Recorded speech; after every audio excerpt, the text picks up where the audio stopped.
CityCast. This is Shivani Mishra. And I am Bhavesh Purohit, presenting you the news for today. Slum dwellers of Agrahara go homeless after BBMP demolished their houses. Our reporter Anil Tiwari tells more about it. The evacuated labourers near Bengaluru Lake lost their houses, assets and other important documents when the BBMP officers evicted all of them from the area. The BBMP official refused to check their documents and allegedly called them Bangladeshi. कोई notice भी नहीं दिया, कोई जानने भी नहीं दिया, जिधर में तुम लोग ये सब पैक करो थोड़ा पहले, हम लोग ऐसे दुकान डाला है, दुकान सब तोड़-फोड़ कर दिया है, कितना आदमी का कितना बर्बाद हो गया, बहुत आदमी का बहुत सामान बर्बाद हो गया. Residents say that they have lost household items worth 50 to 60 thousands. Many people have become jobless as BBMP raised off their shops. उसमें सर तो देखिए 12,000 हमको आता है तो उसमें हम तो फ्लोर में रह नहीं सकते, ये महीने में 3,000 भरना पड़ता है ये झोपड़ी में, उधर निश्चित 7,000 उनको 15-16 तो फ्लोर में रह नहीं सकते. Many of them have gone back to their village while a few stay at neighbors. The people there work as rag picker, cleaning boy, construction worker, maids, etc. and come from various states including West Bengal, Assam, Bihar, etc. They have been living here since last 10 years. Private है land, परसों 3 दिन का पहले आके पूरा तोड़ दिया. क्यों? ये बांग्लादेश का आदमी घुस गया करके बोल रहा है. पर वो इंक्वायरी नहीं किया, कौन है वो, उसका डॉक्यूमेंट क्या है वो पूछना था, एक पूरा तोड़ दिया. Even after the order of Karnataka High Court, people of the slum are homeless. Anil Kumar Tiwari reporting for CityCast. Manufacture of counterfeit packaged drinking water bottles have increased. Our reporter Harshit talks to the retailers and tells us why. These water bottles look like the branded ones. However, the water in them is filled by unlicensed manufacturers. Retailers estimate high margins of profit through the sale of unlicensed water bottles.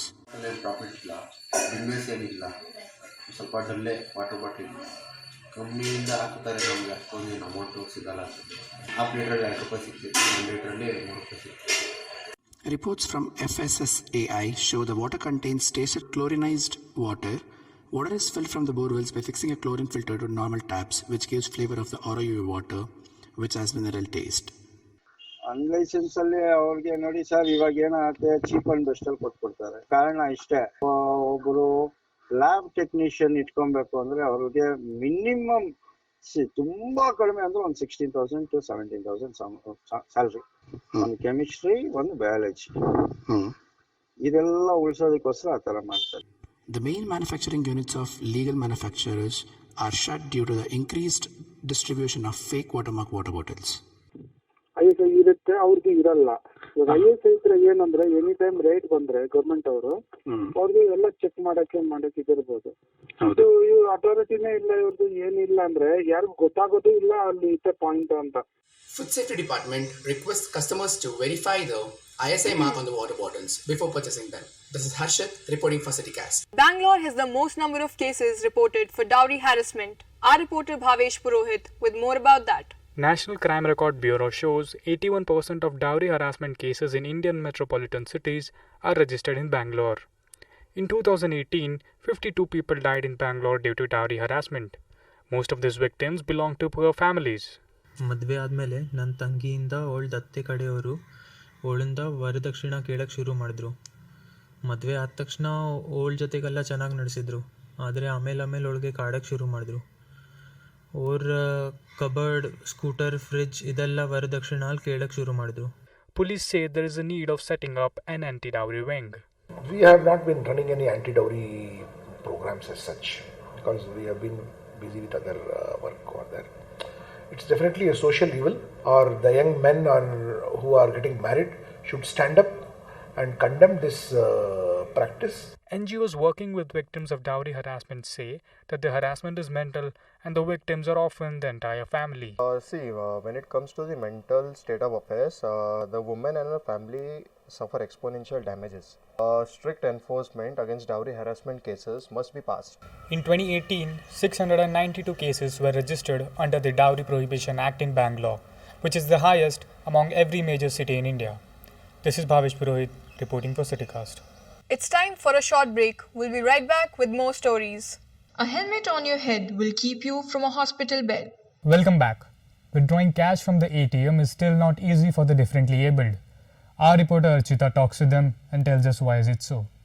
Chetan BS, who is visually impaired, has to turn to family, friends or colleagues for help, as ATMs do not have braille keypad and only 2% are talking ATMs. To withdraw money, so we need to depend on sighted people. Sometimes sighted people won't be available, may not be available. The issue of keypad. So the where the numbers are, allocated and all, so we do not know. Or any kind of ATMs should provide a braille keypad, so that we can able to touch and immediately we can able to withdraw.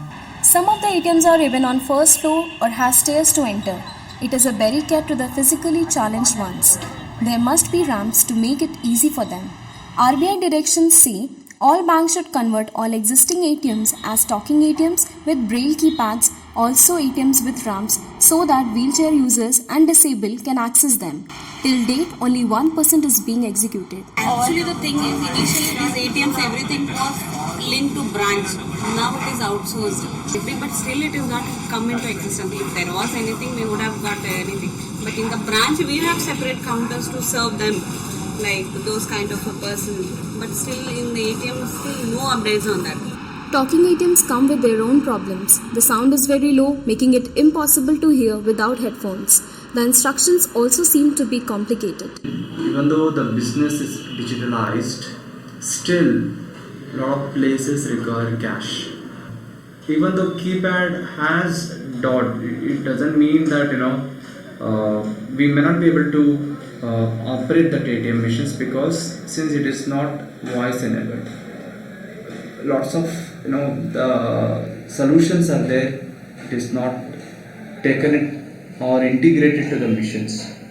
The issues faced by hundreds of people like Chetan accessing the banking system have remained unsolved, though the system is being made simpler for the customer over the years.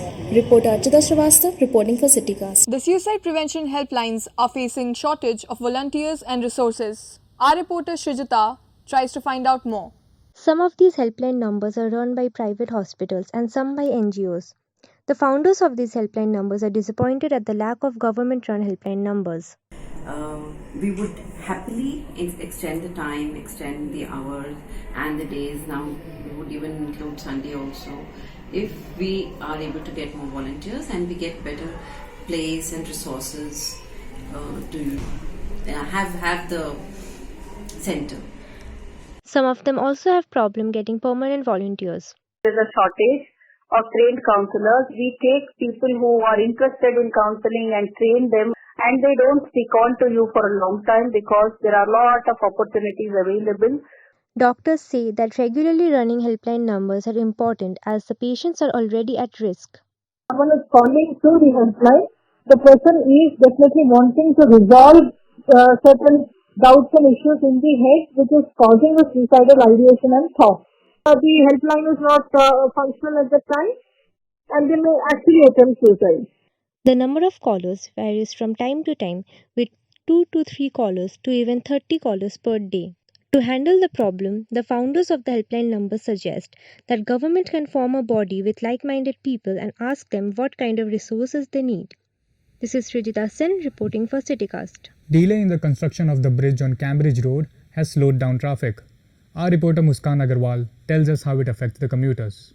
Delay in the construction of Cambridge Bridge is not only creating heavy traffic jams, but is also affecting the business owners as customers do not have a clear path to get to their stores. 3 months हम चुप से बैठा रहे कुछ नहीं था minus है madam थोड़ा माइनस है बहुत माइनस है nearly 60 to 70% loss है. The commuters say that they complained to the BBMP repeatedly about the inconvenience, but the work has continued past the deadline of 10th Jan. Earlier railings would have been dismantled and today night they have catched it. I think it will take another 1 week time. 1 week or maximum 10 days. Right next to the half-constructed bridge is a mosque, and devotees find it difficult to park their vehicles. It's difficult for people to walk on the small paths. में कई सारे structure होते हैं, foundation होते हैं, उनको clear करना है. फिर रोड के जो भी चीजें हैं, फिलिंग वगैरह कई सारी चीजें होती हैं. कभी कभी फंड की वजह से या कुछ अगर प्रॉब्लम लोगों को आती है तो वो चीजें डिले हो जाती हैं. According to Chief Engineer, railings for the bridge will be installed in 10 days, but the work on bridge is going to take 6 to 8 months to complete. This is Muskan Agrawal for CityCast. That's all we have for today. Thank you for watching. Log on to CityCast website for more stories.